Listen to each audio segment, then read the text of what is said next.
we're live. Ale, take it away. Welcome everybody to the first. Do we call this the first or second episode, boys? I suppose a rebrand. So Yeah. first episode. We'll go first episode of the Wasted Possession podcast. I am Ali. You can find all my socials down in the description below, and I'm one of the four amazing hosts here, dedicated to bringing you lively discussion on Football Manager, world football, and the world of FM Twitch streaming. And I'll pass it on to one of the other boys to tell you a little bit more about them. Hello, I am Rish. I am a college student, and I write on Medium and make a few podcasts. You can check all my links out in the description. I'll pass it on. Hey, I'm Nahia. I don't stream, so yeah, this is the only place you'll find me on this podcast. Yeah, I'm a big United supporter, so I know that won't go well with some of you. And I'm John. You can know me as Stick Piano on Twitch, and my socials will also be in the bottom. And today we have a guest with us. Why don't you take it away? Hi, my name is GameLegenddd. I stream on Twitch. Try to stream once or twice a week, and I support Newcastle United. Thanks for having me, guys. Awesome. Nice to have you, man. Yeah. In fact, our first segment on the show today is an interview of GameLegenddd. So why don't we start with your origins? Where does the gaming legend, where does the FM legend come from? So, the sort of thinking behind it was, so obviously I like games. I would hope everybody else does. And then, so my favourite ever player for Newcastle is Alan Shearer. And obviously he's been, if you're in the world of like the northeast of England, a lot of people get, not necessarily northeast, but just the general in football, you get referred to as a legend if you've done something very good. And I just thought the two combinations of that and the sort of football element of it would be a good sort of twist. So yeah, that's how it came about it. I've never really explained that, to be honest. Nobody's ever asked me. That's awesome. And you know what I've noticed now, I live in the United States, but I've been following football for a number of years. And what I've always noticed about Newcastle fans, like the Geordies, right? That's what you guys are called? Yep. Is that you lot are very proud people. You know, and every single person I see from Newcastle has this, like, you can just tell, you know, there's just something about them, something different. And it really shines through in their work. And obviously there was Shearer rejecting United, good man, for Newcastle.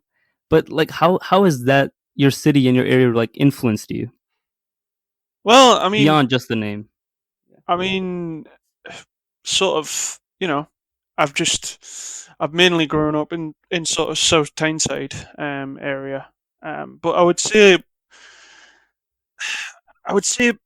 it's more to do with, like, I would say that generally, like, the whole legend sort of area is it's not, I wouldn't say it was particularly with like just Newcastle. There's a lot of other clubs that I would say in the northeast that have, you know, you were saying there about like the proud side of things. I mean, you've got your clubs like Sunderland and Middlesbrough that are not too far from her, and I think it's generally a lot of like the north areas of England are, if you work hard, and in the, you know, the common saying in football where you say, like, a lot of people want to see, like, players and stuff work hard for the team, and then you become sort of like a local hero or like proud legends sort of status like that. Yeah. And Ali, aren't you also from the north? Well, Stoke-on-Trent. It depends. If you live south of Watford, you'd call it the north, but it's more West Midlands. To be fair, but yeah, I mean, if you know, it's not too far from Manchester. Yeah, no, literally, like a bit down the road. But I mean, if we're talking about Newcastle United, I mean, I'm a Manchester United fan personally, but like, I feel like if I could have the option of removing everything I know about every club I love and every club that I absolutely hate, and you just choose a club based on the people who support the club, then Newcastle United would be probably top of the list from a English perspective, because like the fans and the sort of it seems to be different with it being such a one club scene for it being so big. You see, like, Alan Shearer is a god, and you don't Yeah, really yeah, get yeah. that with any other club. I've never seen a club like even Manchester United with the likes of Ryan Giggs or Sir Alex Ferguson or Bobby Charlton. I've never seen any football figure immortalized like Alan Shearer is immortalized for Newcastle. So I think it's really good to get that sort of pure and raw passion into the podcast for an episode as well. Do you think there will be another Alan Shearer who will come about in the future, Jamie? Well, we had Andy Carroll, and he was very close to. He was very close at the start of his career, but then he moved off to Liverpool. Yeah, we saw him over there. I'm trying to think. I mean, obviously you've got like Gascoigne, who was mental before Shearer. I mean, there's been plenty of down the line before Shearer. You know, there's people like Malcolm MacDonald. I don't know if you've ever heard of him. Who else did we have? We had a guy called Peter Beardsley, who did partner Shearer quite early on in the 90s, who was also considered sort of like a local sort of hero. I mean, in terms of will you see another Shearer? I mean, I'm not sure in Newcastle, but the guy who I would say mostly resembles Shearer at the moment for me is Harry Kane. A couple of seasons ago, I thought it was going to be Charlie Austin, but it never really kicked off. But I see a lot of the qualities, but in Kane. But obviously, Kane this season's just gone on another level. To be honest, you could play him anywhere in the front four. But in terms of like at the moment, I don't see a Shearer sort of figure from Newcastle anywhere. I think the one club aspect of it is really important too, right? Like spending your entire club to really become a legend the way Shearer and hopefully Harry Kane does as well. But I mean, eventually are teams like Real Madrid and Barcelona and some of the teams that are willing to poach and steal those legends from other teams and the players' willingness to leave. I think everybody's got a price. I mean, you'll obviously have. I'm not sure if you've heard about when Michael Owen brought his book out. He had a little bit of a pop at Shearer, and I think Shearer popped at him back.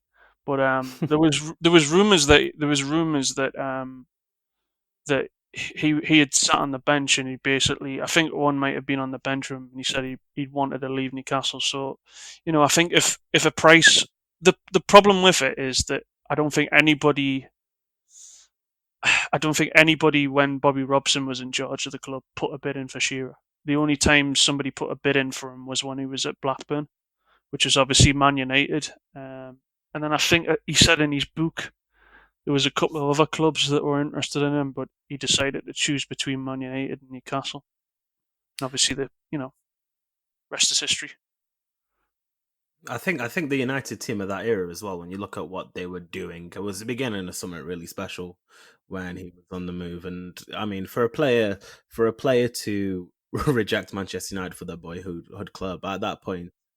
Could you have imagined Shearer in that team with Cantona, though? If Shearer was in that team with Cantona and had been a United player, then who knows how many goals he would have ended up scoring. The fact that he scored as many as he did. I sort of think as well, though, that they messed themselves up a little bit with Shearer because they signed Andy Cole the season before. Yeah. And then if you've got the added weight of Cantona as well, it's very difficult to find a regular sort of run-in for those three players. That's true. I don't know. It's also the club that had Rooney, Tevez, and Berbatov at that one striker position at one point, and we kept that going for a bit. I think maybe the run of European games probably helps the rotation, but then ultimately you could argue Tevez leaving the way he did kind of disproves my point. But yeah, if we'd have had Alan Shearer, then the records he would have made would have been astronomical. And the fact that he did them at a club like Newcastle, which for portions of that time, he was at a club that wasn't really competing for the top of the league, but still has the impact as probably the greatest English striker we've ever seen. It's quite a feat. You know what really sticks out to me about Shearer was just his passion.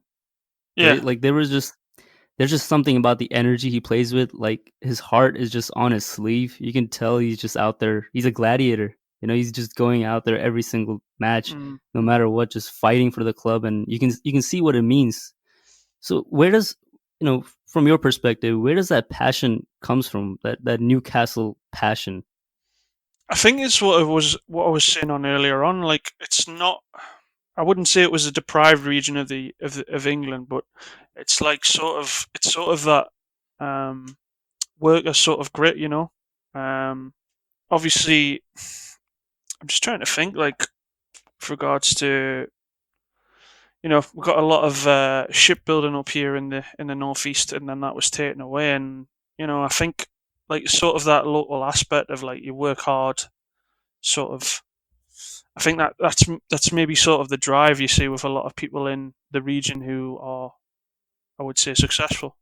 We can just look at you, for example, right? You're from Newcastle. You know, you definitely must have some sort of passion, right? And Yeah, I feel like it does come across in your stream as well. So, like, where does your passion, you know, where do you see that your passion originates from? It's a good question. I haven't, like I say, I haven't really thought about it. But I'd say if you're talking in terms of streaming, it would be potentially just you know, trying to entertain people, make people's day, side of things. But with the aspect of like passion for maybe even Newcastle or football, you know, like I say, it's sort of that workers' mentality that I think we've got up here. I'm curious because I mean it's a question that I like to ask sort of everybody who has, you know, streamed on Twitch or does stream on Twitch. What brought you to it? Because I feel like it's one of those questions where it's never really like the answer that you're particularly thinking of. Like everyone's got such a wily story. I've talked to a few of the other guys about it. I'm just curious, like what was the thing where you thought, okay, I'm going to give this a go? Do you know what it was that I actually thought? I was just watching a lot of like Football Manager streamers, and I just thought I could do this. Do you know? Yeah. I just had a look, and maybe that's a little bit of arrogance on my part, but I thought, you know what, I can possibly do a good job here. There's a difference between. I think there is a good arrogance and a bad. No, arrogance, yeah, like, but I think I'd grown. So when I started streaming was in 2016. I've come back to it this year. At the time, I'd been watching Twitch for quite a while, and I just thought I'm quite used to in my own space just talking out loud. Do you know what I mean? Like, especially when I'm managing the game, like when I'm making decisions and stuff, I'll talk out loud. Yeah, exactly. And I thought, you know what, I can sort of do that on this platform. So what got you into FM in the first place? So which FM did you play first? So which edition? My first FM was 2008, and I think I'd bought it because I wanted to get 2009 maybe. So I bought. Obviously, you could buy it on discs, but well, you still can. But I bought it, and then I pretty much played it. I had a laptop, and I went on holiday one month when it came out, or when it was on cheap, and I just played a Newcastle save, and I was just obsessed with it. Like if we'd went out, I'd like be wanting to come back to go onto the laptop to play the game. Do you know what I mean? I got that a bit addicted to it. But then the first proper one I would say I'd got into was 2010. The 2010 one was when Newcastle actually were relegated to the Championship the first time, and they were a bit like they are now with Callum Wilson at the moment, where if you got them into the Premiership, they could be just so overpowered. Yeah, would have been a young Perez, a young Rolando Aarons, and a few others right at that point as well. So there would have been a lot of potential for that sort of development. I remember that from Championship Manager 2010. I mean, you could make some mad loan signings. Like I remember loaning like Federico Macheda, Jack Wilshere. You could just make some mad loan signings on that game, and you used to go like, wow. Because they were for the time they were sort of, you know, developed players, and you could bring them to a championship club. So what if you were right now, you know, if say Steve Bruce was to get sacked, and then they're like, "Hey, GameLegenddd, you're now the manager of Newcastle United. Here's all the Saudi money you want in the world, right? Imaginary Saudi money. Spend it on whoever you want, on do whoever tactics you want. Yeah, whoever you want. Who do you sign? What are your tactics? What are your first moves? Well, for me, and I was doing it on stream, is I don't think we're utilising in real life at the moment. I don't think we're reutilising the front four at Newcastle. So you've obviously got, like, at the moment they're playing a 4-4-2, or they've been playing like a 3 at the back, I think. But the last game we played 4-4-2 with Wilson and Joe Linton up front. Now I don't think that is sort of the right formation when you've got somebody like Callum Wilson who can play up front by himself, and then the 3 behind him that you could potentially play is Fraser, Miggy Almiron, and St. Maximin. I don't understand for the life of me why we can't play a 4-2-3-1. I think it's Steve Bruce. But it's Steve Bruce for you. I mean, you know, I wasn't too happy when he came in, put it this way. I wasn't one of these Rafa people that was like, oh, it's, you know. But I've watched some of the football, especially I watched a lot of it last year, and it was very bad. I remember going to a Leicester game, and I know Leicester are very good under Brendan Rodgers now, but it was that bad. I think it was the game where we got loads of injuries. It was that bad. They had Christian, I can't pronounce his last name properly, the Austrian. They had him, and they had Chilwell playing in centre. I think they had him playing at centre back. Yeah, Christian Fuchs, that's guy. And they had him playing as a centre back, and it was just embarrassing that they couldn't get forward with a guy who's not your average centre back. He's normally a left back, and they had Chilwell playing down the left, and it was just ridiculous. And I was just watching this, and then I think I went to a Norwich game, and Norwich played us off the park, and I was going, this is a side that's just got promoted, and we're getting played off the park, and we barely scraped a draw. So it's a bit weird at the moment. I mean, like I say, the only positive I think out of that season when I went to St James's Park was that last minute winner against Chelsea. A lot of people were saying in that game we didn't deserve it. We didn't deserve that game. I was going like, well, in the second half I thought we were the better team, and then I think we very much deserved that last minute goal. So. But it's a bit hit and miss at the moment with me with Newcastle. That's fair. Kind of going a bit of a angle on that Saudi money. What is your opinion on that deal not going through? Because I think if Mike Ashley fancies himself in court, and I think if it goes through, that it kind of proves a Big Six sort of favoritism by the FA. Yeah. I think a lot of people just want. It wasn't necessarily. I mean, there's a lot of stuff going on about the Saudis and war crimes and stuff like that and human rights. What I was saying was a lot of people just wanted him gone. I mean, to be fair to Ashley this season, he spent money. He spent money to bring Wilson in and Lewis in, and I said at the start of the season, if we hadn't brought in a player like that, we would have been relegated. I think 100%. Because Joe Linton cannot lead the line for a £40 million striker. I don't think, to be honest, mate, I don't think it was 40 million. I think it was 20 million to Hoffenheim, and then they could open a Sports Direct in Germany. Oh, really? Probably. It's got to be something dodgy. It's got to be something dodgy. I mean, Joe Linton. See, the thing is, he's a physical striker. He has He has decent techniques, but he's not really the type of guy who's gonna be scoring goals for you. He's someone who can set up someone else. He's so lazy. And this is the interesting part to me, right? Because over here we have the MLS, and Almiron was like one of the biggest stars. He was insane. In his second season, he won the MLS Cup with Atlanta, and he had I think Tata Martino's. He was their coach, and they were just an insane side. But when I see that line, right, the front four you described, I mean, Joe Linton and Almiron, you kind of have similar players, except one is a bit more bigger and stronger than the other. And then you have Wilson, who can score goals. But when it comes to like real dynamic play, except for besides St. Maxime, like there's no one in that front four which you described who I see as like being, a big dangerous threat, like really.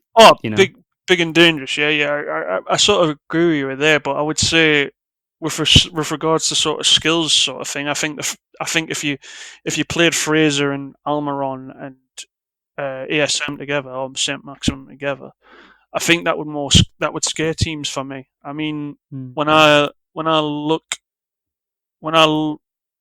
would look to if I ever managed football or played football is to scare the defenders.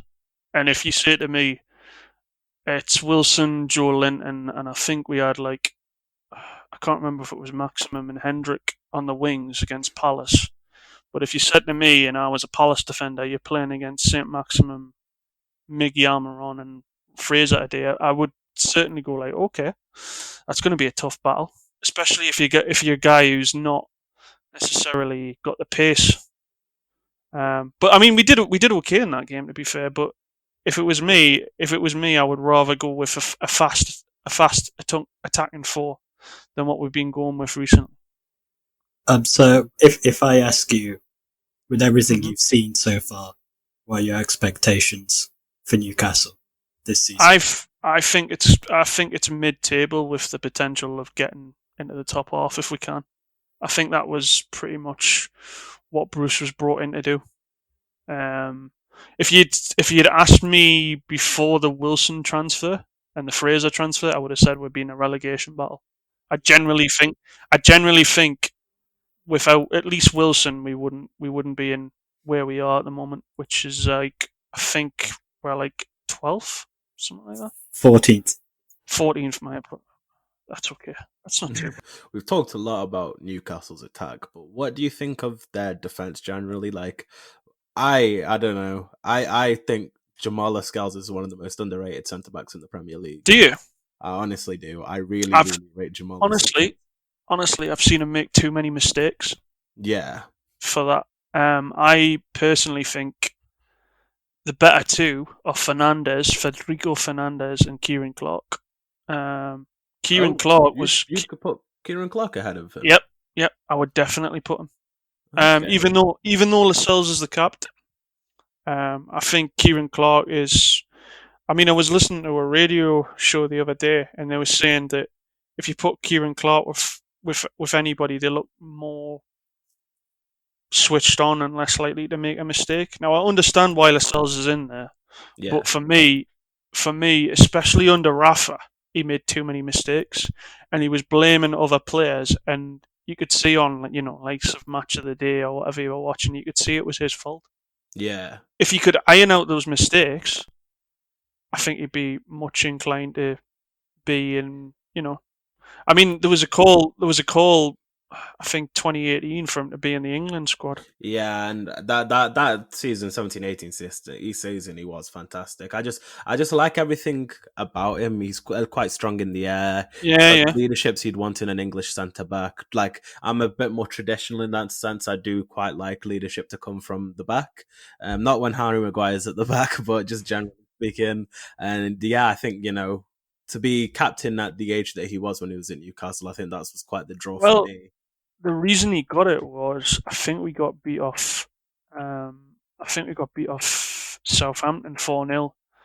The season we went down with Rafa, and he was one of the keen guys in the dressing room to say, "Look, what's happening here." He did it. I think that's basically what got him the captaincy in the end of the day.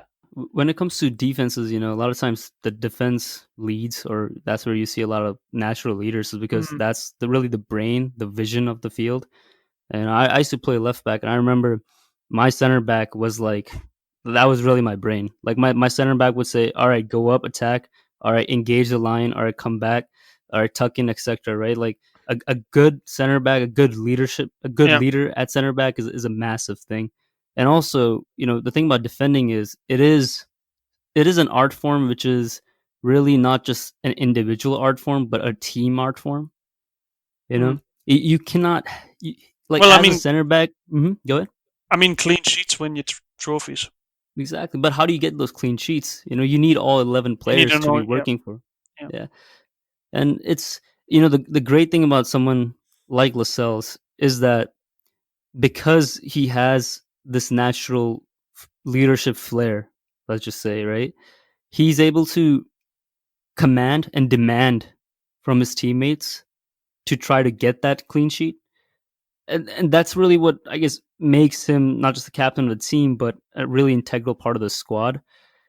When you talk about individual mistakes, of course, that's what separates the best from the rest. But when it comes to his basic job in leading that defensive line and leading really the 11 men on the field to chase the clean sheets, which will guarantee you at least a point, that's something which I believe he does excel at. All right, well, we're out of time for the interview. Unfortunately, it was really interesting, so we got to definitely have you on again, man. Why don't you plug in your Twitch? It's just it's twitch.tv and then it's /GameLegenddd with 3Ds. And what can people expect on Game Legend? Recently, we've been doing a beta save with Newcastle. So I said I would do that. We got two 7th place finishes, which I thought was decent. I know Newcastle can be really OP on this game. I've heard people winning leagues and stuff like that, but maybe I'm not that OP for Newcastle. And then I think we won a European conference, which is like the second FM that I won. That's the second time in the last 2 FMs that I've won a European conference, which is awesome. And then last year I did a Turkish save with a team called Konyaspor, which was really fun. And then after some technical difficulties, I had to move over to a club in France called Nîmes Olympique, which was really fun as well. That was the team I won my Euro Cup to. I love Nîmes. Did a save. I love myself. Nîmes. And then at the moment, the team I'm doing is a team in South America.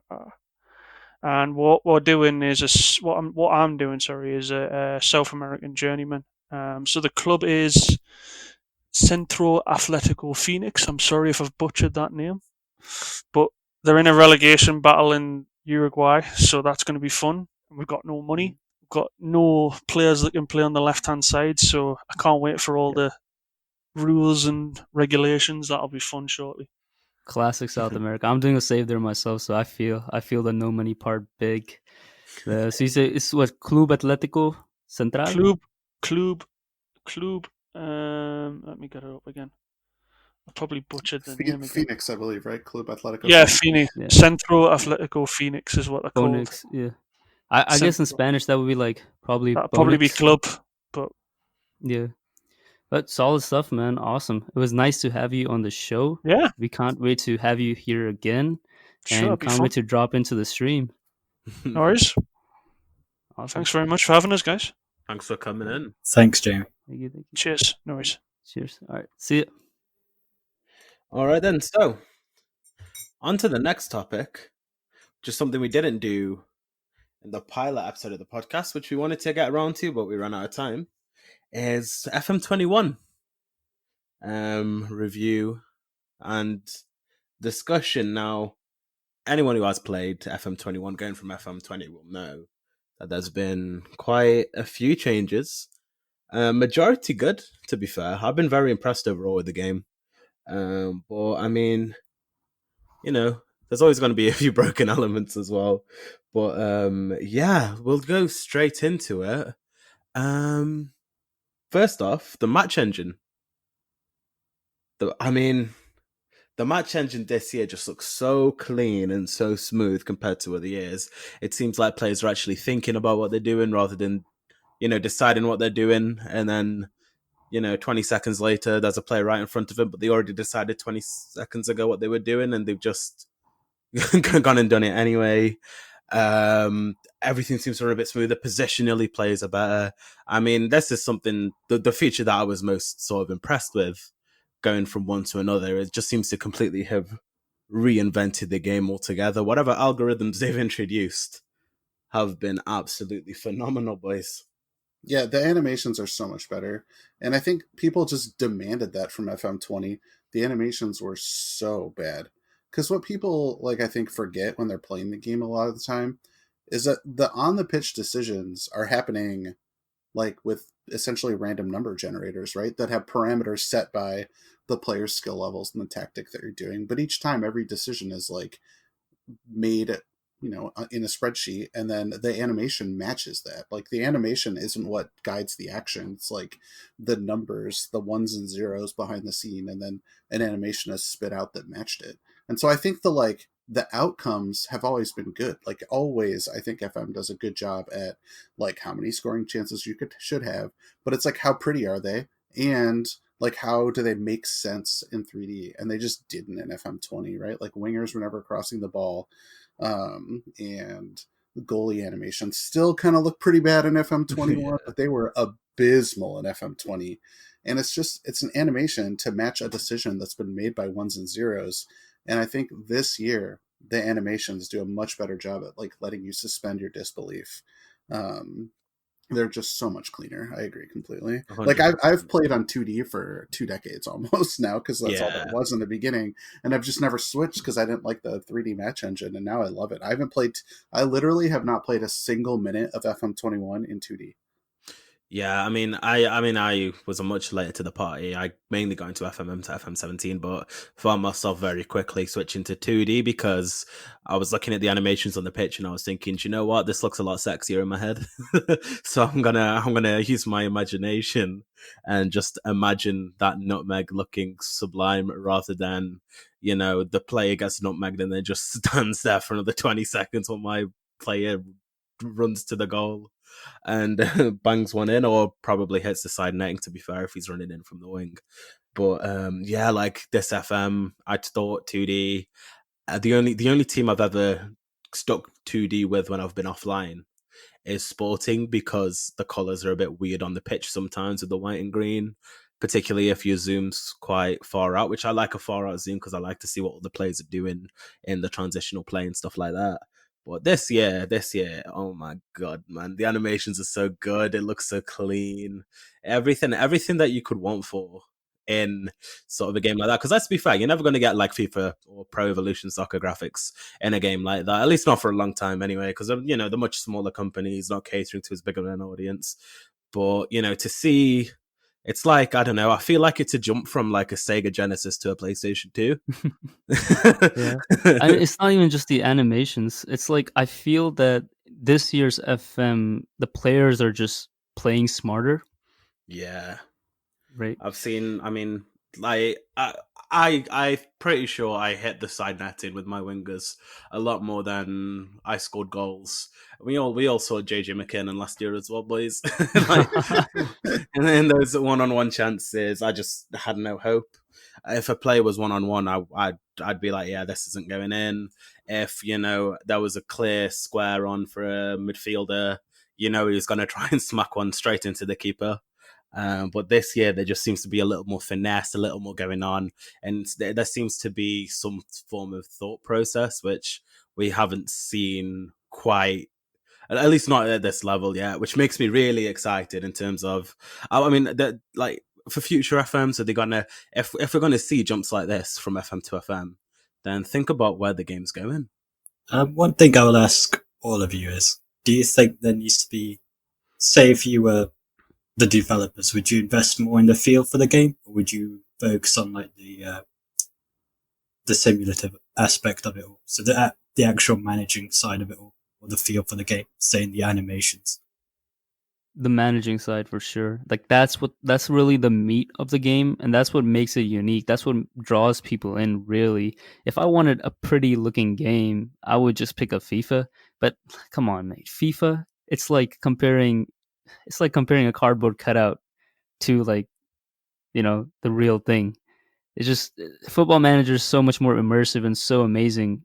All it uses is just this amazing database, and it's great features, and this continuous drive to really put you into that hot seat, and you don't really need fancy visuals for that. No. I think Football Manager does a great job with it. I think the fancy visuals only come into play when you're looking at how kind of bad it was in FM20 in terms of, and I don't know if it's necessarily like the visuals have got that much better. I think it's more of the players seem to react to things smarter. They seem to look more. I think you know, the decision making now is 4 times a second, whereas before it wasn't anywhere near that. I read, I think there's little stuff like that just make it so much sleeker, which I think we needed to see. And I mean, if it doesn't improve year on year, then that's fine. I think the reason why it was so welcomed is because it's something that has been lacking for a very, very, very long time in terms of just general gameplay and something that people kind of wanted to see improve. Because let's face it, like if you look at the gameplay without anything else from FM 17, 18, 19, or 20, probably not going to be able to tell which one's which, whereas now there's a difference when it comes to the actual on-field animations, which just takes it to another level in that regard. Yeah, I agree with everybody else. Like, I think that the match engine needed a pretty big upgrade for sure, and it's needed it for a couple of years. People have complained about it for a couple of years. Instead, they've done changes to training and they've done changes to squad dynamics and stuff like that, which I think most people were just underwhelmed with and wanted the match engine to change. And I think that they finally kind of cleared that bar this year. Where are there a few tweaks left? Sure, there are a few things, but it's the improvement I think is so stark that I agree it is time to go back and reinvest in the just the meat of the game. And one of the things that I think could really change, and one of the things I really wanted to talk about on the segment today, is the financial engine. Like, you can't set ticket prices. You can't make any changes to season ticket packages. You can't negotiate sponsorships. Like, none of that stuff all of that stuff is just done by the game. And I think that's like a big missed opportunity for me in terms of the realism and like how well you can really immerse yourself in a save. And I'll give you an example. Like, let's say you're managing, I don't know, like Fleetwood Town or whatever, and you're trying to like rise through the leagues with Fleetwood Town and like win the Champions League or whatever. Fleetwood Town, if they got to the Prem, their sponsorship deal would massively change. Like, all of their stadium things they'd get more money for. All of their like kit sponsors they'd get more money for. But it doesn't really happen in the financial engine. And then on top of that, if they ever made a European competition, there'd be another massive boost to their sponsorships. Like, they might be short term, but they would be there. And in FM, the way the sponsorships react to teams climbing through the leagues, it lags massively behind. And then it like makes it a lot harder for teams like that to stay in the league, which I guess to some extent, if you're a seasoned FM player, you probably don't need it. It just doesn't feel as real. It just doesn't feel as real when you have like a team like Fleetwood Town making the Champions League, but then being bottom of the Premier League in terms of financials is just weird to me. Like, they need to do a better job like incorporating that into the game. Well, would you say that the correct way of incorporating that would be to let the manager do, which for me sounds unrealistic? Like, the manager of a club wouldn't have any say in the ticket prices or the cost of things. Or I think a more intelligent engine would be the answer. I don't know how I'd feel about being able to set those sort of financials and negotiate that, because I feel like that might take away from a bit of the realism. I guess you could argue, if a club like Fleetwood Town ever made the Premier League, would these owners really know what they're doing to manage a company on that sort of massive scale? So I guess there is that argument into it as well. That's fair. You just have terrible sort of owners. It would fix it for me if they just did a better job, on the like AI end of like improving it. That'd be fine. I don't really need to have that control. Although having like a general manager, director of football level of control that you could add to and have it be optional, that would be nice. Yeah. If it was, because like we get to choose where the scouts go, and that's like not something that the manager does, right? So like there are examples already in the game of things that like a day-to-day the head coach isn't really in charge of those things. Certainly not at the level at which you're in charge of it in FM. But yeah, that's a fair point. Like, and a lot of players I think maybe wouldn't want to do that. Like, that's an aspect of the game that would not interest a lot of casual FM players. So it definitely would need to be something they could toggle.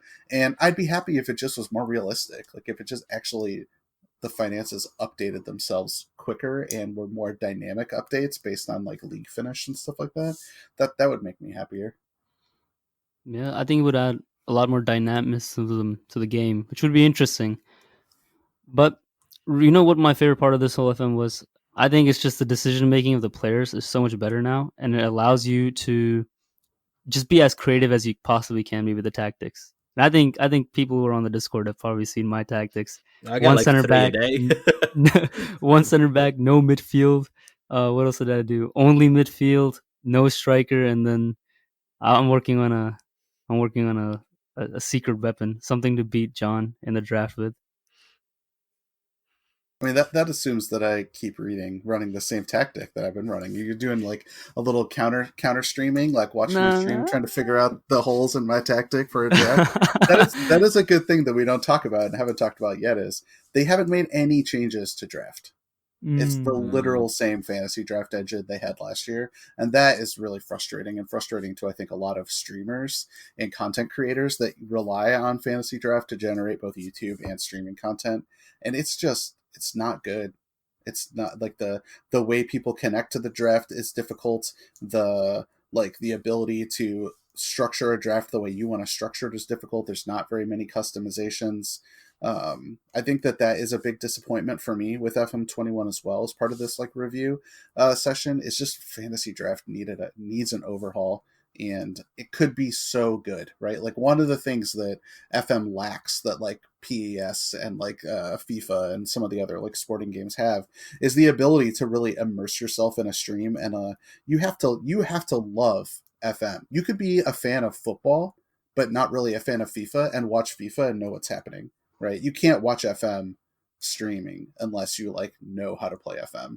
And fantasy draft being a lot better, I think, would help creators build like a narrative in a short time frame, and have it be competitive, have it be something. But is it going to be like an esport? No, it's not going to be like an esport. But it adds a dimension to content creation that I think they are unnecessarily kind of holding back a little bit. And I'd love to see improvements to fantasy draft. But I mean, that's a good segue though too, because Wasted Possession is going to get in on the fantasy draft game. And we're partnering, I believe, with McKinn's FM, a streamer on Twitch whose information you can definitely check out in the description. And on top of that, we have our own Wasted Possession Discord that is going to have information on how to do drafts and drafts with other streamers, drafts with other users and listeners. And hopefully that's a big part of what we're kind of building here on the podcast. Definitely. Link in the description. If I go back to your multiplayer point, the game is relatively smaller to other, say, FIFA, PS, as you mentioned. But there is a lot of, say, roads they can go down with the multiplayer aspect that isn't just draft. And I feel like that they are missing a key part there. Like they are missing a trick there.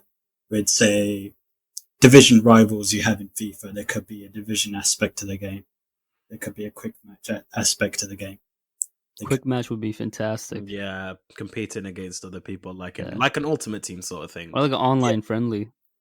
Yeah, so I think as the game grows, maybe they'll begin to incorporate that, but I think that's still a big trick. Do you not think that making something not making something like that is what makes the game so good? Like from a FIFA standpoint, the worst thing that ever happened for me, who really liked career mode, was Ultimate Team coming into play, because career mode just got no investment. I literally bought a FIFA 20 for pro clubs, and there hadn't been any like improvements year on year.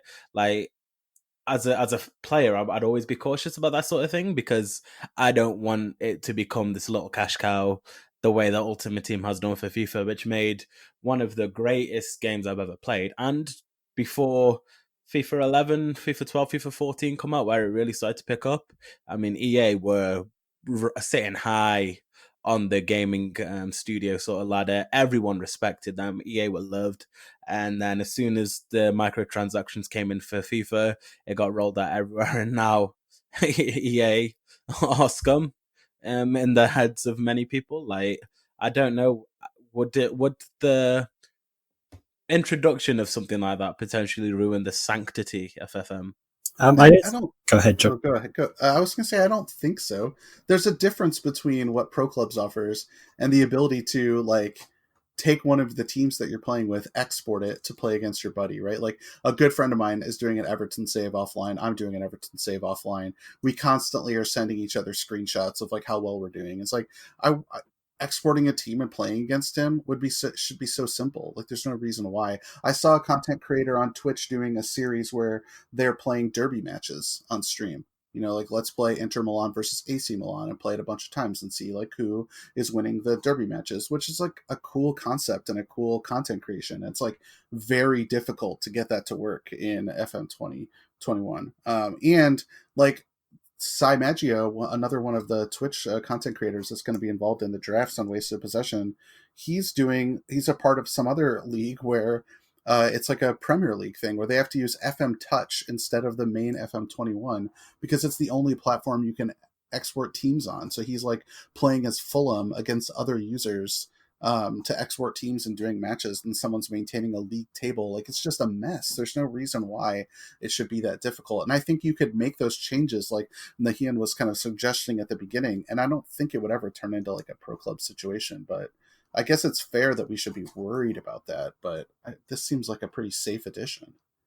One thing I'll ask you all then is, so have you seen the latest edition of FM going on to the Xbox console market?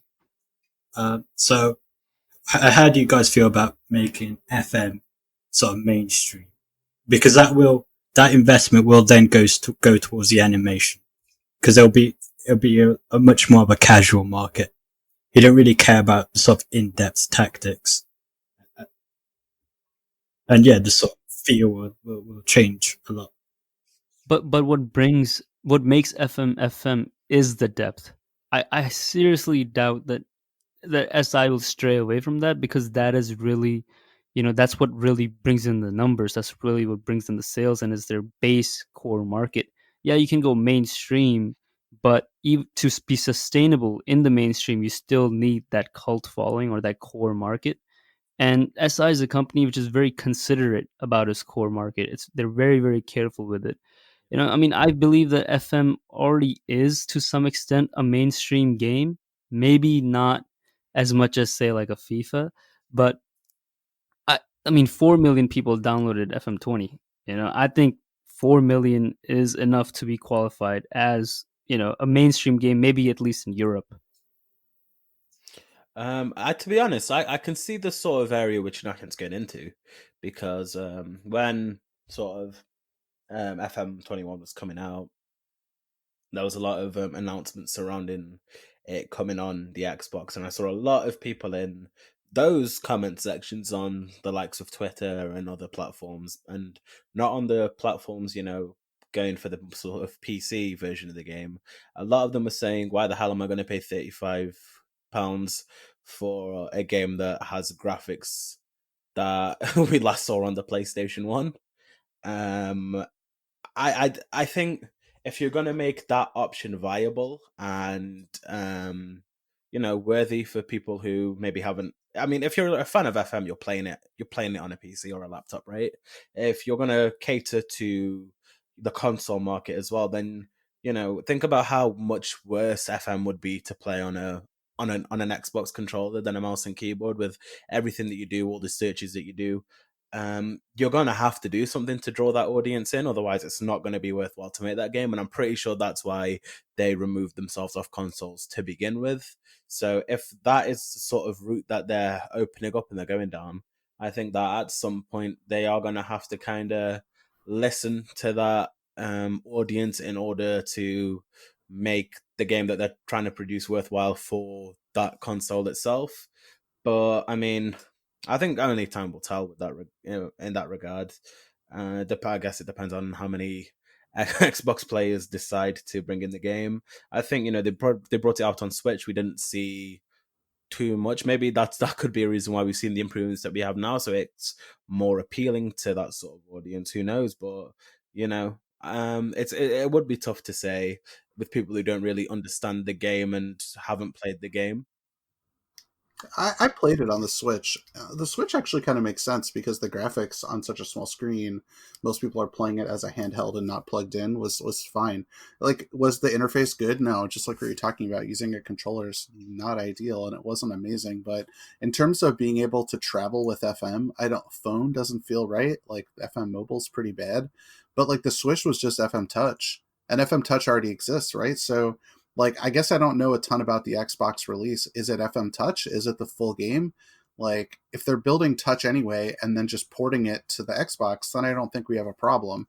But if they're trying to make the full game playable on the Xbox, then I think maybe we have to worry a little bit about features being made because they would play well on a console without regard for the like core fans, because you're not going to do something like the Xbox and not try to make money at it, right? Like this isn't, unless they're just throwing FM Touch at the Xbox, then that I have no problem with that, because they're already making that game anyway, and it's already sort of like console specific and like handheld specific, so that wouldn't bother me. But if they're trying to make the full FM functionality exist on an Xbox, then I think we should worry a little bit about things being simplified, things being a little easier for a controller instead of a mouse and stuff like that. And that might change some of the like basic actions of the game in a way that most people might not find appealing, or most current users, I should say, find appealing. Yeah, so this goes back to sort of Ali's FIFA example. Developers allocate their resources where they make the most money. So if you if you go back to Ultimate Team, that was a popular game mode, and I think more people enjoyed that transition towards Ultimate Team than people who sort of disliked it. So if FM does go onto, say, the PlayStation, the Xbox, and does well, I think we will see a lot more investment into sort of the feel of the game, the animation of the game. And in turn, the more sort of hardcore fans will suffer.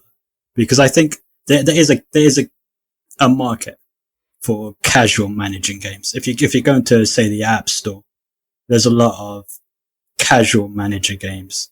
Of course, they're not at the price that FM is, but I still think that a game on a console with a good feel, with a good managing aspect to it, will certainly do well, and then therefore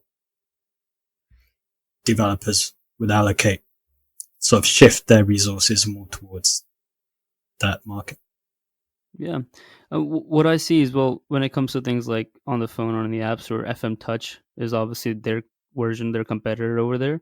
But, what I would love to see is maybe SI dives into trying to develop a competitor to FIFA, right? Build something with, just start with a career mode, build it for the console market, build something which can go out there and compete against FIFA, but has the depth of FM. And you start with just a career mode and eventually build other things on top of that. I think that could be a market which SI could absolutely wreak havoc on. I think they really have what it takes to, really make the dream of every career mode player come to life. I'm not convinced by that, and the reason being is because you look at the current competitor to FIFA, which is PES. Now, PES gameplay is arguably a lot better. The the player faces and the general look nowadays. I know we're not talking about, we've all seen that picture of Colo Torre from PES from a few years ago.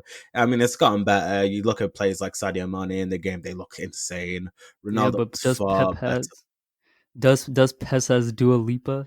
Well, they don't have Anthony Dua Lipa Joshua or Anthony Joshua, so that's a fair point. But ultimately, what is the one thing that the PES market doesn't have over the FIFA market? And that's licensing. And ultimately, that's the sole reason why they're not able to compete on the level that FIFA are. That's why a lot of people like prefer FIFA over PES. I see it everywhere. Like you look at some of the PES ads on social media, you look at the comments, and people will say, well, if it's not got licensing, I'm going to stick to FIFA. That's why PES are number 2. I can't see FM being, taking that big jump across, particularly because I think it'll probably having that sort of level of audience, I think, would take away a lot from the ability to include things such as real players' faces and real kits and real badges. We've seen Manchester United came in, towards the end of last season with a lawsuit. I think more of a popularity and more of a, I guess, game towards your FIFA player would definitely cause a couple of ripples, and I think that would probably be a lawsuit resulting in it. I can't see them really getting to that level based on the way PES aren't able to get onto that level because of things such as the licensing aspect of the game.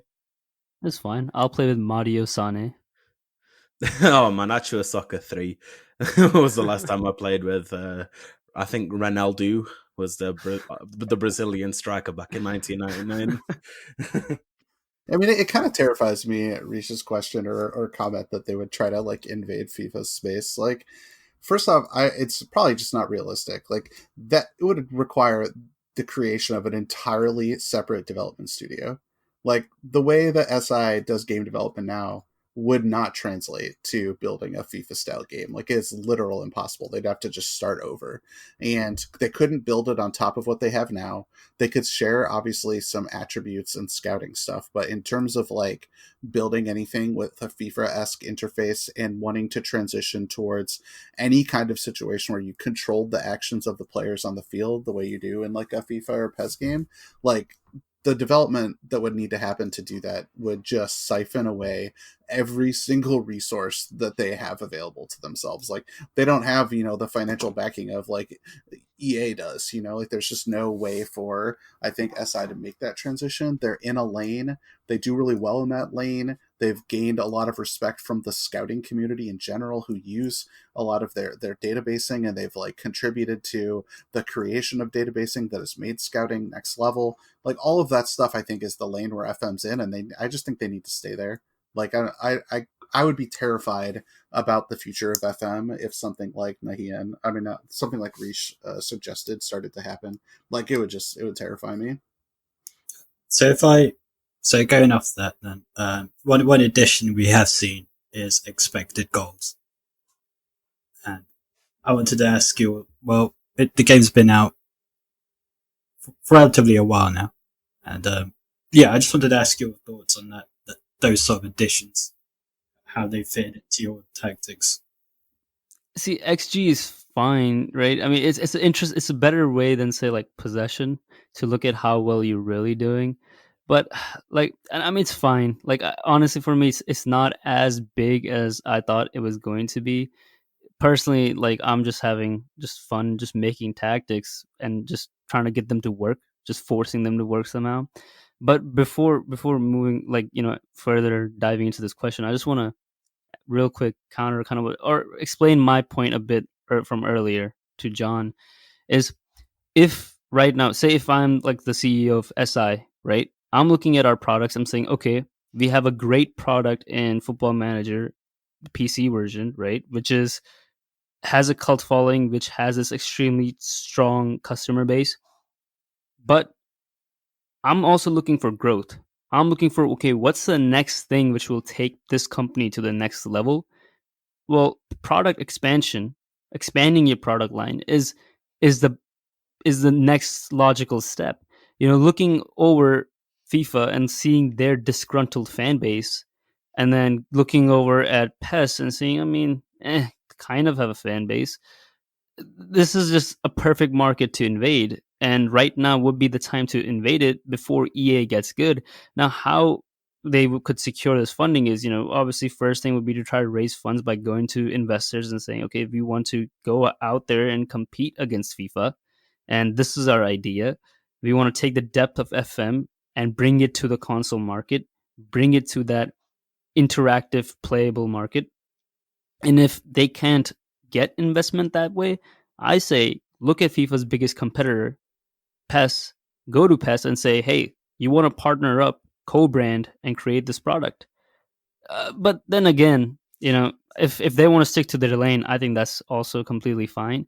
But if you are an ambitious company, I think you look towards that FIFA market and you just lick your lips. I think it can be a sort of a complement to each other, because I think FM wouldn't ever recreate that sort of interactive feel of FIFA, well, that playable feel of FIFA. But vice versa, also with FIFA not being able to recreate the sort of simulative, in-depth aspect. See, I'm suggesting a brand new product, like completely different.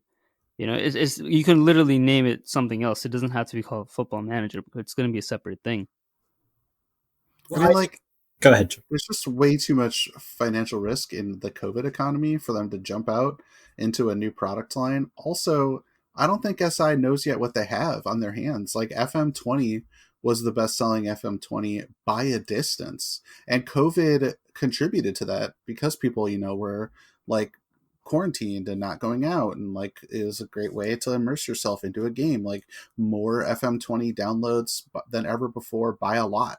And so I think that like I think they're much more concerned with capitalizing on that market growth and just the like expanded user base for the product they already had than they are in trying to like reinvent the wheel in a new marketplace. I think we are years away from them even like considering that. And like I said before, it would make me nervous to begin with. But then also, I just think that there actually is a lot of financial growth that SI is trying to hone in on right now that they got their eyes open to by the Epic Games Store release, by the amount of hours that were put into FM by the players, and like the word of mouth that was spreading and the growth of it on Twitch. Like there's so much growth aspect right now happening in FM that like thinking about some other lane to be in, I think is like kind of, I think it would be the wrong direction. But I can understand why you would want it to happen just because of disappointment in FIFA.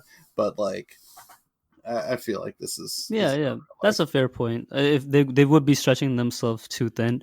Maybe if they were able to capitalize on this growth properly and are able to, grow or are able to basically make their bank balance larger, maybe 10 years down the line they could look at something like that. Right, because eventually, I feel that they are going to make this move if they're around for long enough, because it's you're as a company, you're always looking to grow. You're always looking to see what's the next thing you can add to your portfolio. If your product is limited to only one or two, you're just kind of a weak company. A lot of people will look at that company and not really want to invest in it, and it's just you're trying to secure your backbone, and adding more products to that is going to help with that. But to answer to Nahian's other question, I think XG is kind of a waste of time personally.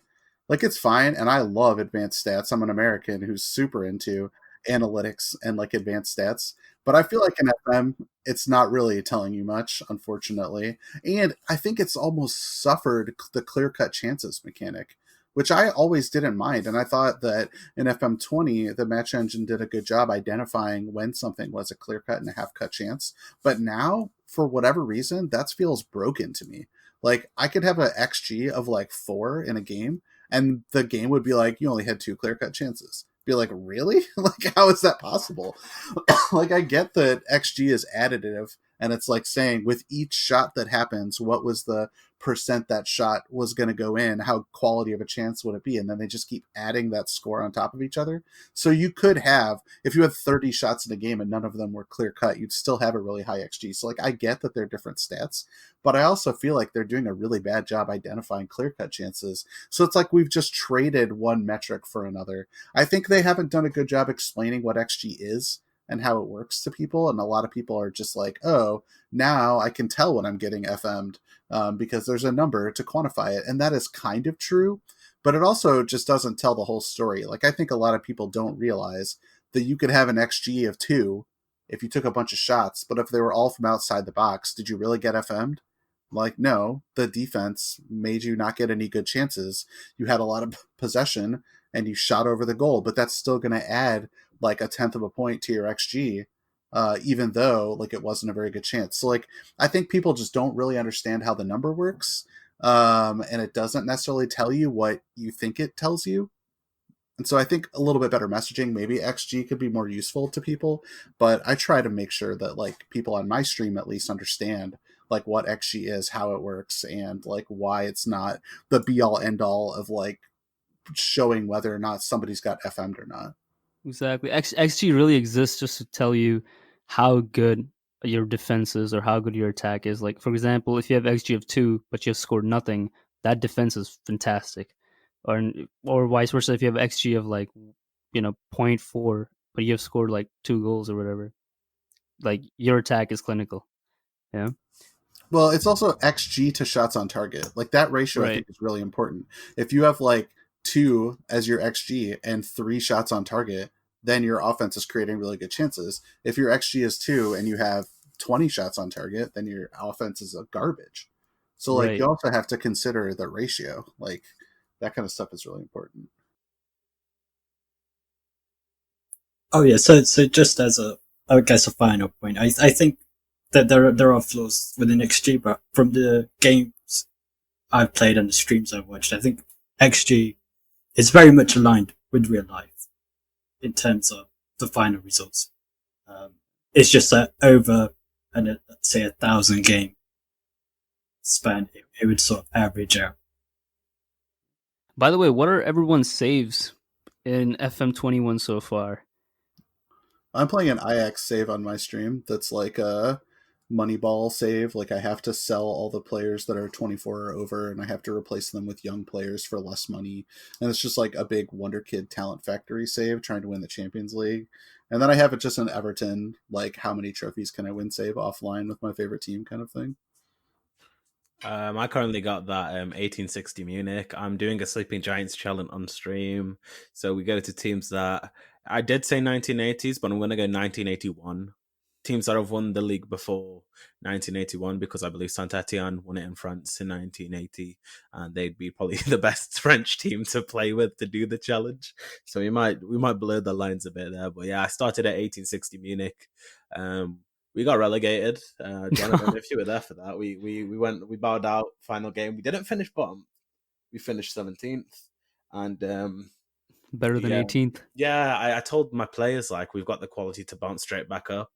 And they all didn't like that. They were like, "Do you really think we have that?" Like, I got promotion from the 3rd division to the 2nd, and then got promoted in my first season in the 2nd, but the board didn't give me any money, so I had a bunch of 3rd division players running around. Goes back to that finance engine thing we were talking about earlier. 2.3 million, but then I got relegated, and they gave me 143k to spend on transfers, and they cut the wage budget by 26 grand. So I'm like, okay, pretty sure this wage budget is lower than the one that you gave me for coming up, but let's see. Yeah, so mine's a Southampton save. I haven't set myself a challenge because I'm very rusty. I'm not as good as these guys, but I'm just trying to get into the game, get a feel for it, and then hopefully rival John. That's my aim, to join a draft. The day I beat John is the day that, like, I don't know, my life hits its peak. That's everyone's goal, mate. So I've been doing a save with Independiente Rivadavia in the Argentine 2nd division, and me and that Curryman have been experimenting a lot with tactics. So pretty much, like, I figured out one tactic which would have gotten me promoted because it helped me from not getting sacked. But then I changed to the 1 center back tactic for like 10 games and conceded like 15 goals probably. So I'm going to be chilling in the 2nd division for a while until I decide to actually take it seriously and go up and not just pretend I'm the budget pep. All right. Well, that's pretty sweet. Those are some really good saves that it seems like people are doing as well. There's too many press conferences. There's some bugs with free transfers, like stuff like that. But I mean, overall, I have to recommend this game. I mean, I guess my final question for everybody is like, if someone asked you like, hey, I loved FM20, but I often just like skip years because I don't really want to pay a bunch of money for a roster update. Like, what would you tell that person? Would you tell them like, yeah, just download the roster pack from Sorted Out SI. Don't worry about like buying the new game. Like, if you just want new players, get the roster update. Or would you tell them to buy the game and that, you know what, this is one of the years where you probably should buy it 2 years in a row? Like, what would you tell that person? I think when going from FM19 to FM20, I didn't really see the point in buying FM20. But FM20 to 21, I think the additions are so good.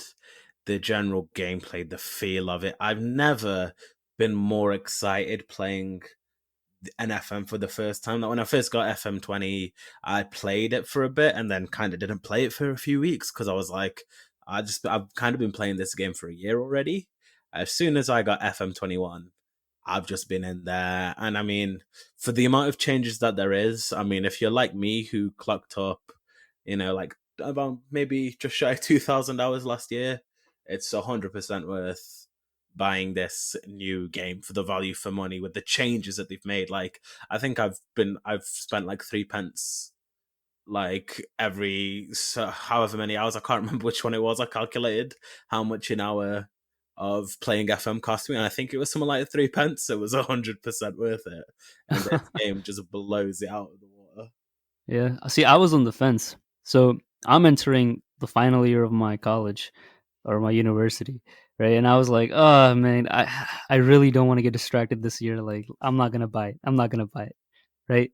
And then the beta comes out, and I'm watching Alien Stick, and I'm like, I'm not gonna buy it. And then I bought it, paid more than I should have because I bought it a little bit later, and yeah, now it's us. Hopefully, I graduate. Yeah, I had the same dynamic you did, and in a slightly different way that I didn't play FM20, but FM20 was a lot cheaper. However, I did see the streams in the same way and the new features, which did tempt me to go towards FM21. Yeah, it's a lot of fun. I definitely would recommend. And I agree. I'd make that same recommendation. I would tell people that, and I did the other day. I convinced a friend of mine to buy FM20, who I knew was into football and just had never played like a Football Manager before. And he was like, loved it. And he wasn't going to he was like, well, I'm not really done playing FM20. I have teams I like. And I'm like, no, bro, you have to get FM21. It is worth it. And you will just start those same challenges on a new game. And maybe you won't get 22, but 21 is definitely worth it. But we could talk about FM, and that's why we're all here for days. This will probably be one of our most listened to episodes of the year just because of the FM21 content and this review, but also there's other things we want to talk about. So I think this is like a perfect time, after we've all given that like endorsement, to maybe talk a little about our next topic, talk about some VAR changes. Ooh. The Eredivisie making some moves on VAR that I'm kind of excited about, but I kind of want to hear what y'all think about the changes in the Eredivisie. Like, can someone just kind of like run through for the audience to like what those changes are in the Eredivisie? Let's start there. Yeah, Nahian, you want to take this? Because, oh mate, VAR, you know how it makes me feel. Yeah, so that they've added a sort of extra margin of error, which now, the slightly bigger line, which gives the attacker the benefit of the doubt in really tight situations. It's gone from 5 centimeters to 10 centimeters or something? So it's basically 10 centimeters. So pretty much it's the rule is that it's against FIFA's orders, by the way. So they've basically implemented a 10 centimeter linesman call to avoid hassle in discussions to the centimeter. So basically the VAR uses the same crosshair technology, but this time using lines that are each 5 centimeters wide. If those lines are shown to be touching, the VAR will not intervene and stick with the decision of the assistant referee, but release the referee, even if the attacker is slightly offside. Now, in the Merseyside derby, we saw when Mane, he was offside, and it was like the lines were pretty much touching. It was like, come on, mate. What is offside? His like hair? Like, come on. But, here's the thing. I've refereed since I was like 12 or 13 years old. And there is an art to refereeing. Offside is the most difficult aspect of that art, but it is essential to master. Okay, let me just go back to what the problem with VAR in general is when it comes to refereeing. For 200 years or however long the game has been around, the referee was the sole power on the field. Everyone else is just following whatever the referee does. Even the laws of the games are really just for the referee to use. And as for the assistant referees or the linesmen, they're also no more than just tools. And now suddenly we have this thing called VAR, which for the first time ever is taking that power away from the referee, which is really where the problems arise, because each referee kind of has their own style of refereeing. Some referees are a little bit looser, some referees are a bit more strict. And with VAR, what we're seeing is that inconsistency is highlighted even more, because now it's like, well, you have the technology, but also because it's no longer just the main referee making the decision. There is just this heavy influence from the VAR office. Technically, the final call still lies with the main referee, but if the main referee were to go against a VAR call and they were to be wrong about it, the media would just chew them alive. So no referee would really dare go against VAR. And that's really the problem with it.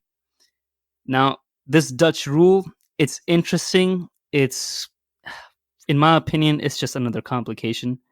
Personally, VAR should be removed, just because if you go down the league system where all the referees are coming from and training up, we all train without VAR until we get to the highest leagues where it matters the most, and suddenly we have this new thing which we have to completely change our style around. So I don't think VAR should be in the game at all. But if it is to be there, it should be nothing more than a tool. The referee should decide when they want to see VAR and whether they want to stick with VAR's decision or not, completely on their own accord.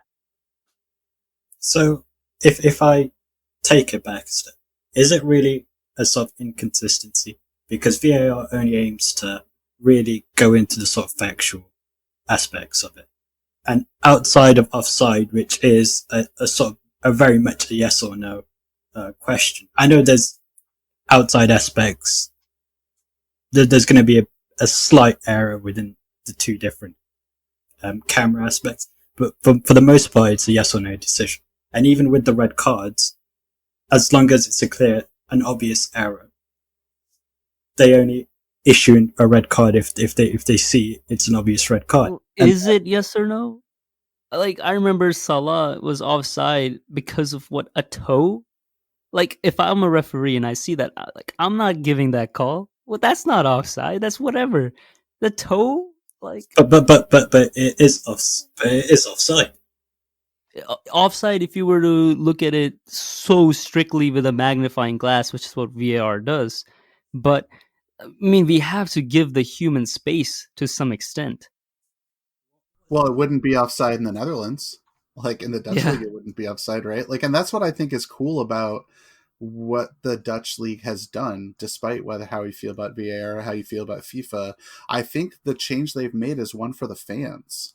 Like the calls that are going to be that are offside in the Dutch rules are ones that you're like, okay, like sure, like his whole elbow was offside or his whole shoulder was offside, or there's clearly like, several centimeters of his foot that are offside. Elbow people offside. Get behind that.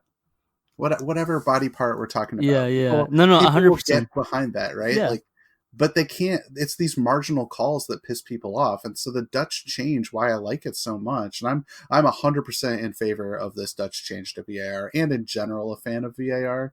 But the Dutch change makes it so that all the super marginal calls that everyone complains about, the Mane at Everton, the Salah toe offside, like all the super marginal calls, those stand, those become goals, and the ones that are obvious that a linesman misses get called back. Like the obvious offsides get called back. So I think like Nahian, you're right. There is like a yes-no aspect to offsides. There is a black and white law that could be applied to offside decisions, but that law is adjustable. Like we can adjust what it means to be black and white offside, and the wider line, I think, is an elegant way of doing that while serving what the naked eye sees. Like the naked eye sees someone offside, they want it to be able to be called. The naked eye sees someone's not offside or is so marginally offside that it's just like stupid. Like, why are we reviewing this? The Dutch system is such an elegant solution to that, I think, and a simple one. The thing that gets me on the whole VAR debate is I don't understand why, for whatever reason, people didn't think there would be some form of sort of teething problems or introductory issues with it. I mean, as Rush said, no one's used it before. No one uses it going up. I think only when it's standardized, people will. Obviously, that makes the most sense. But I mean, where do you? I guess it's a case of where do you draw the line when you say Mane, Salah's toe was offside. He was by the letter of the law, he is offside. So VAR is actually doing the right thing in that regard. Now, when it comes to, the Dutch system, by extending the line of offside, are we not just going to run into the same issues that, look, his his elbow is marginally offside outside of that 5 centimeter line. He's Yeah, offside. but I feel like it'll look worse though. It'll look way worse. Like you'll be able to see it with the naked eye and be like, oh, okay, like yeah, it is just outside that 5 centimeter line. But when you compare visually what that means to a fan, it's much worse. Like you'll be able to tell the difference now visually. So yeah, you're right. There's always going to be a line somewhere, but the Dutch line is obviously offside. The other calls, you're like, I guess. Like, why do I care if the toe's offside? So, like, that's why I like it so much. I get what you mean, but again, with the whole general argument on VAR, I guess, do you not think that the good that VAR does outweighs the bad in terms of clear offside? I love VAR. I think VAR is great. Like, I never want to see another goal that counts because it went off someone's hand ever again. I never want to see someone get away with a head because the referee didn't see it, right? Like I never. Those things do not belong in the game, and VAR solves them. We should never ever see Arsenal versus Barcelona 2004 Champions League final ever again. And just for that alone, that a team that should have gone on to win that Champions League didn't, but in a modern scenario would. Ultimately, I think the fact that won't happen again, or is far less likely to happen, because as we've seen, VAR can get it wrong, and that probably goes back to what Rich was saying about how you don't really do anything regarding VAR until you get to that top level, by which point it's probably too late to learn about it. But even then, those, completely mind-numbingly clear mistakes will not happen again at such a high level. Surely whatever issues and the small issues that arise are a relatively small price to pay for sort of justice to come out on top. I think the execution will get better as time goes on. 100%. Yeah, absolutely. And with the sort of marginal aspect, in other sports, say in tennis or cricket, they are very marginal decisions. And if it goes against either team in those very marginal aspects, people seem to accept it. However, when it comes to football, and if he is by definition offside, all of a sudden it seems to be a problem. Well, you see, the problems, really the glaring problems which I've seen with VAR, which have really, I guess, not just angered me, but really angered a lot of other people, were like you were saying, like elbows being offside. Like, wait a second, hands by the letter of the law cannot be offside because they're not a playable part of the human body. So it's these things, is the over commitment to precision, which is causing certain problems in the game, and it's causing the game to slow down and breaking the flow of the game, which has always made it so entertaining. And the referee's main job is really to preserve that flow of the game, which VAR breaks severely. I mean, I hate to say it, but as the game has sped up and people are becoming more and more physical and faster and faster and faster, the rate of erroneous offside calls was too high.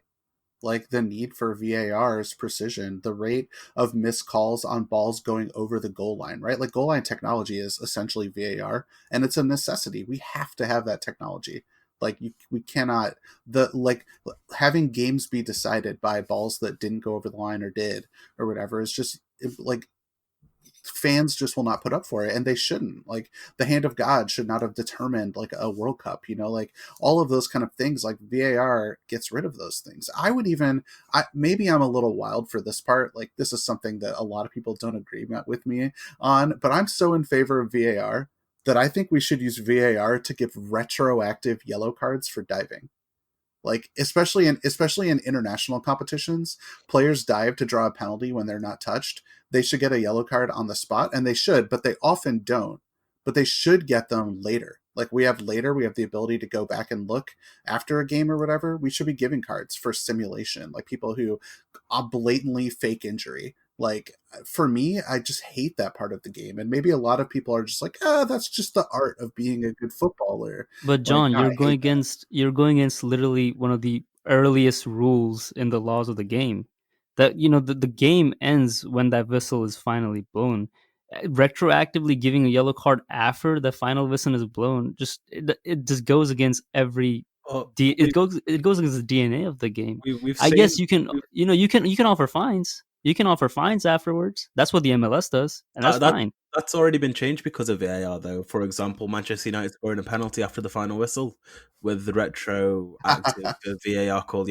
I feel like that sort of, that sort of foundation has already been tarnished. And I think if we're going to hold on to, philosophies and foundations of the game, then the game will never progress. I don't see why, just because something is a foundation. You can make a decision after the final whistle is blown.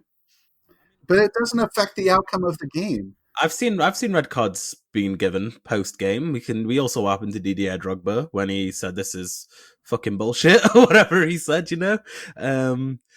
Like it already happens, and we've already seen the outcome of a game be altered after the final whistle. Now I get what you mean. If somebody dived in, the 7th minute of a game, I think maybe they dived, they got the penalty, they scored it. I don't think you should retract that. But when it comes to players who have been, diving, I think they should potentially have a yellow card, and if they were already on yellow card, face a suspension for that. Simulation is bad for the game. So technically you can give a card, right, after that final whistle is blown, while the referee's still on the field. So for the Drogba penalty, the Drogba card, for example, now I would have not given a card. I would have just told him to, go away. But technically you can, just in case, that part of the law exists, just in case there's chaos breaking out after the final whistle is blown. So referee's kind of just there to manage that part. But if you're saying give retroactive yellow cards like 5 hours after the game is over, or maybe like 3 days after the game is over, I mean, to me, that just makes no sense. It's like, that's done and over with. You can give a fine. The implementation's different, right? So if it's the referee who managed the game and after the game reviews only the footage of simulation and then makes a decision before they even leave the stadium whether or not to issue simulation cards or whatever, it doesn't affect the outcome, and it will clean up the game. I think simulation is one of the worst things about football. It makes it so hard for me to watch. It makes me feel like teams are cheating. I cannot stand, hopefully there aren't any viewers that really get upset about this, but I cannot stand watching Italy play football because of how much simulation there is in terms of injury, diving. I cannot do it physically. It just makes me almost ill to watch those games. And maybe that's a big part of where I'm coming from here, is just that simulation doesn't interest me. It makes it just makes the game not beautiful. And if we could have the ability to penalize simulation with the referee who managed the game making those calls immediately after the game is over, they wouldn't have to sit there for an hour. There's only going to be, so a handful of incidents that they would need to review for simulation. And if they determine that it was simulation that they could not catch in real time because they had so much other stuff to deal with, then they should be able to give a card. Players wouldn't simulate if they it would. I think it would literally end the practice of simulation. I don't see, well to get to the point of simulation, I don't see how that's worse than, say, bringing down a player to stop a counter-attack, or a normal intentionally bringing down a player, or silly fouls that are yellow cards. Why is it simulation in particular that's a problem? I mean, it opens up the gate for retroactive cards, retroactive decisions for many, many other things. If you intentionally bring down a play to stop an attack, though, you're going to get booked and appropriately for that. There's no repercussions for taking a dive. And it's a lot harder to tell whether somebody has been clogged on the way to the goal. I mean, it's a lot easier to tell if someone's been clogged whilst they've got a goal scoring opportunity, rather than has this guy been touched. I think you have to be a little more careful with it, because obviously if you're looking at something in slow motion, some of that might look like a slight touch. When you're running sometimes world record running speeds, as we've seen, the slightest of touches will send you flying just because of the momentum. But at the same time, because of how difficult it is to see and how easy players can get away with it, it does offer some form of consequence for cheating, as does to bringing down a player when they're on a counter attack or whatever else there is there is good enough procedures in place to discourage that, whereas there isn't really with diving, especially when you're a master of the craft like Mo Salah is. No. Neymar. rolling around on the floor. I think like I don't think even that would necessarily remove diving. I think the extra benefit you get from winning a penalty in a box is just so much greater. Oh, 100%. But a player like Neymar would miss half the fucking season. To be fair, though, right? To be fair to Mo Salah, he is running at some absolute world record speeds. I mean, Lightning McQueen, Mo Salah, it's kind of the same thing. You know, slide as a touch can send him flying. So I don't know if those are really dives. I mean, my point was just mostly that you can't really define which yellow cards, which sort of fouls are worse than others. If you do it for simulation, to some extent. If you do it for one, you have to do it for all sort of yellow card incidents. So yeah, so if you were to exactly. So I see what you mean. Opens up Pandora's box, right? The moment you start saying, okay, let's review simulation, which the way you said it, Stick, if that's the implementation, I'm cool with it. But you know, here's the problem is, okay, you have simulation being reviewed, but then what's next, right? I'm sure people would demand, okay, let's start reviewing, you know, every little tackle, every little foul. Let's start reviewing every single goal or whatever it is, right? Where's the line? I mean, every goal is reviewed, right? Yeah, that is true. For now, it is. That's already happening. I mean, the slippery slope thing doesn't really convince me. Like, if you agree that something is wrong, and not everyone agrees with me that something's wrong, and I'm okay with that. But if we agree that something is wrong about simulation, then we should try to fix it, even if it opens up Pandora's box. Because like that's just a different problem, right? If all of a sudden people are like, oh, we can do retroactive yellow cards, let's do this other thing. Then yeah, I will stand on my soapbox and be like, no, let's not do that thing. That thing's bad. And I don't think I'd be alone, right? Like we just have to treat each problem individually. Right. If the correct solution to like simulation, and some people don't think it's a problem, and that's fine. So I definitely am coming from this from the perspective of I think simulation's a problem, especially in international football where the stakes are much higher for each goal, and for each call and for each card and whatever. That simulation's an issue and it makes the game harder to watch. It's a problem I'd like to see fixed. I don't know what my options are. So like that's step one. Is it a problem? Not everyone agrees. Step two, what are the fixes? Step 3, 5, 6, 7, those are the ones where it's like, how will this affect other calls in the future? To me, that stuff's not important. Like we can, if those are bad choices, we can fix those bad choices later. So what's your defense to me saying, yeah, so why is simulation different to bring it down a player who's on a counter-attack? Imagine if that was missed. If it was missed, but that call never gets missed, right? Like the referee is watching that exact thing. There are still other yellow card incidents, say a bad tackle, or if that gets... You can put that down to bad refereeing. You can put simulation down to bad refereeing. But the whole point of simulation is to deceive. No one's trying to deceive everyone by clattering someone running to the ball. How can you say deceiving and fouling are different things? Because deception, the whole point of deception is to mislead someone. Players, you can tell someone like Mo Salah, you know, the Italian mate. Like we have Mo Salah. Hold the phone, yeah. Okay. First of all, United get way more penalties than anyone else. All right. I'm just joking. But no, here's the thing, right? What if there is a simulation, right, and that simulation leads to a goal? So if, say, for example, a free kick or a penalty, and then you're retroactively going in and giving those yellow cards out, does that goal still stand? Yeah, of course. Yeah. You can't take goals off the scoreboard. That would never be my like fear. My what I would want to happen is that managers and coaches would like, you can't just have your good players suspended all the time. Like people can't just be diving constantly and getting suspensions because of like simulation yellow cards. And maybe simulation yellow cards automatically carry a suspension instead of being accumulation. Like, I don't know. There's lots of ways that you could implement to try and reduce simulation. But Nahian, your point is well taken. Like you're right that there's like a lot of judgment calls. I just think simulation is harder to call. Like it's harder to see than like someone trying to use a tactical foul and draw a yellow card. That's not a justification for you then to say after the game we're going to go look back at simulation just because it's harder to see. I mean, like, how do you feel when you're a fan and like you lose a game because someone drew a penalty and they just clearly just jumped over a foot and fell over. Just as bad as I felt with Kimpembe, who should have had a second yellow for a foul But, like, in the Champions. We could fix that. We could try and fix that. But then, yeah, exactly. So if you do try and fix that, you'd have to fix all the yellow card incidents. Because there's no way you could justify simulation being worse than fouling. I think no. Yeah, I and think what if that simulation leads to a goal? Say it's a World Cup final, right? It doesn't matter. Give me a yellow card. I don't care. I'm in the final, right? And I'm gonna dive and I get the penalty and it's a goal. And then later on, you give me a yellow card. Whatever. We got a goal at the World Cup final. Then what? That's true now, though.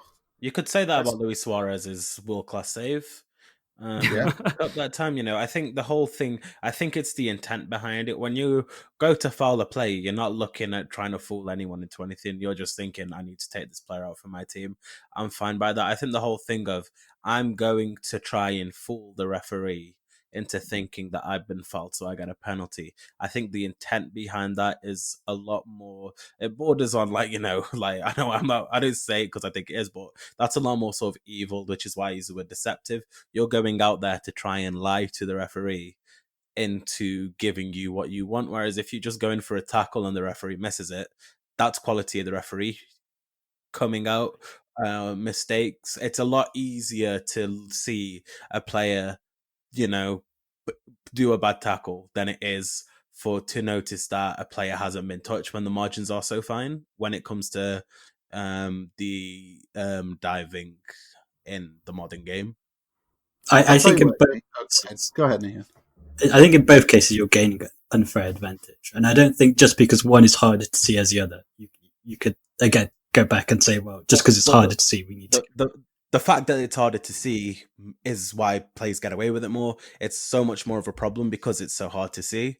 If you remove the sort of difficulty in that, with it being harder to see, and referees can make retrospective action, then it negates that problem. Realistically, what can you do about a player that should have got a red card for the tackle? Realistically, VAR needs to review that tackle. For one reason or another, it didn't. VAR can review sort of dives in a game if they lead to goals, but if they don't, it kind of goes under the carpet. So I think there are ways of getting around it. It's just not as easy to look at a dive using VAR. If Kimpembe didn't get the tackle, that's VAR's fault for not picking up. Get booked for the tackle. Sorry, that's VAR's fault for not picking it up. The retrospective referee action for diving just seems to make a lot more sense in putting a stop to it, because it's something that really miffs me off about the modern game as well. Go on. Don't you want to see yellow card foul stopped as well? I don't see how that's. I do want to see yellow card foul stopped, but I don't think it's the same answer to get them stopped. VAR should have called Kimpembe up. VAR can't really. Yeah, I didn't check it because it wasn't a red card offence. But even so, it's a lot easier to see from a referee's point of view. The referee made a mistake by not giving him the booking. That's not really as that's a lot more noticeable than a dive is. All right. Well, we've had this whole conversation and haven't even talked about handballs, right? And I don't even think we have time to talk about handballs or even how to fix it. That probably is another subject for our next podcast potentially. But like, my two questions for everybody is like, do you think the Eredivisie is onto something? That's question one. And is VAR worth saving? Like, those are the two questions. We kind of already heard a little bit from Rish that VAR maybe has no place in the game. So I think we've got a little spoiler to Rish's answer. And I've already been on record saying, like, yeah, we should definitely save VAR. We should expand it to catch divers. So I don't think people will necessarily need any more information from me on those two questions. But I'm kind of curious, especially what Ala and Nahian have to say about, like, is VAR worth saving? Does the Eredivisie have an interesting solution to some of the worst parts? Like, what do you two think? You go first, Nahian. I think it should only exist for the yes or no decision. So if a player's a toes offside, he's offside. However, I don't think they should call red cards or yellow cards or simulation or fouls. I think it should just be offside. So like ball over the line, yes or no? Yeah, ball out of play, yes or no? I got you. What about you, Alan? It's a difficult one because, particularly with the offside rule, I'll start on the offside. I think it's. I don't know if the 5 centimeter thing is a quick fix for something that we could potentially resolve with more experience and better sort of education going into the refereeing of the country. Like, if you take a look at some of the calls that have been done, some of them have been, very, very, very close. But ultimately, if a toe is offside by the letter of the law. That is offside. So I don't think changes should be brought in to kind of prevent it from reaching its full potential, such as the 5 centimeter rule, because I don't think that's really progressive for the game. I think there is a place for it in the game. We all forget why everyone was calling for technology in the first place, particularly things such as Frank Lampard smacking the ball into the back of the net against Germany and the referee being completely oblivious to it. I know that's a goal line technology but not VAR, but I think they're part of the same package when you think about technology in the game. So it's a difficult question. I think maybe assess how the current VAR decision making is done for a little bit longer, because we forget how new it is. There's bound to be mistakes made. I don't know why people didn't expect there to be teething problems to begin with, but I guess that's a whole other debate. And yeah, I think VAR used to its full potential in terms of that retrospective, diving offences. I think it could have a place in the game to sort of fix it against the sort of deviancy of players, looking to abuse the referee during matches. So yeah, I'm more for VAR than others, but I don't want to see it taking a step back when it still clearly has a lot more growth to be done in terms of developing it into a really good system. First, the Dutch system. Really, I kind of like it. I like what they're trying. But as for VAR being a permanent part of the game, the real problem that I have with it comes down to referee training, right? Like, you're going to start out at the bottom leagues. You're going to start out at the amateur divisions, and then you're going to move to semi-pros and slowly work your way up the leagues, eventually being able to referee the top leagues and the continental competitions, where VAR does exist. However, VAR doesn't exist in every league, in every top division, only exists in the ones who can afford to have it. And VAR doesn't exist below those top divisions, really. And that's the fact that when a referee is in the most crucial part of their career, right, when they're making the really big decisions, suddenly this new tool is introduced, which they have never really had to consider before. It's gonna cause some problems. That's really my biggest issue with VAR when it comes to everything else, because it changes the way you referee a game. It fundamentally alters it. Now, eventually, if VAR is around for a long time, they would figure out better ways of easing that transition, and maybe they will get the technology down to a cost where the lower leagues can afford it. But that's going to take time, and we will have an entire generation of referees come through without VAR until suddenly VAR hits them in the face when they get to those top divisions. And that makes a lot of sense to me. I mean, and maybe something in the future will be there for, like, the National Football League in America has the central review facility that's looking at things, and maybe NCAA football does too. And that might be something that the Premier League and other leagues can look at in the future. Yeah, proper. All right, folks. I think that's the whole show. We will have to get into handball next time, because it is a deep dive, and in a referee course, you spend quite a lot of time on handballs and offside. It's a nightmare. But overall, pretty solid show. We had a great interview. This was our first episode. Any closing remarks? I hope me and Nahyan debates continue, because I really like getting involved with them. I think we talked about this earlier on, and we definitely need to say it again. And for sure, if you're listening, check out the description for a link to our Discord server for Wasted Possession. You can engage in these topics with us too. There's both audio chats and places to give us your own feedback on VAR, your own feedback on Newcastle United for that matter, your own feedback on FM21. There's going to be lots of places to engage with us and engage with other listeners, in addition to places to play Friday night drafts and maybe set up some network saves, all through the Wasted Possession Discord server.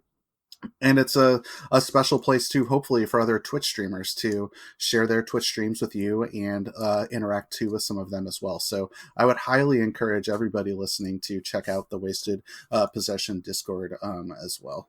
100%. It's really a hub for all the streamers out there and everyone. It's a hub for the FM community. At least that's what we're trying to make it.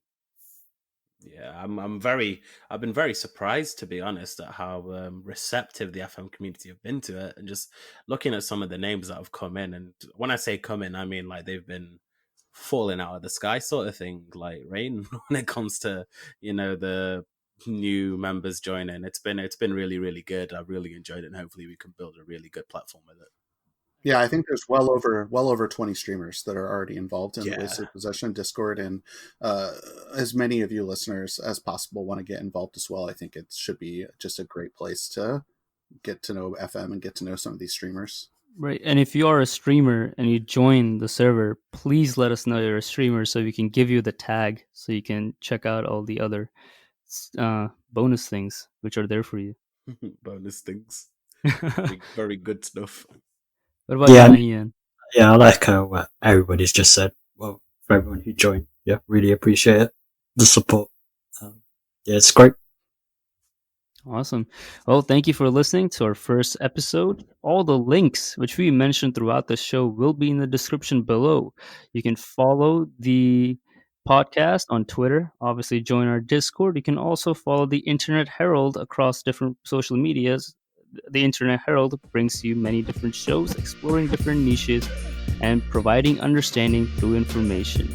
Thank you for tuning in, and goodbye.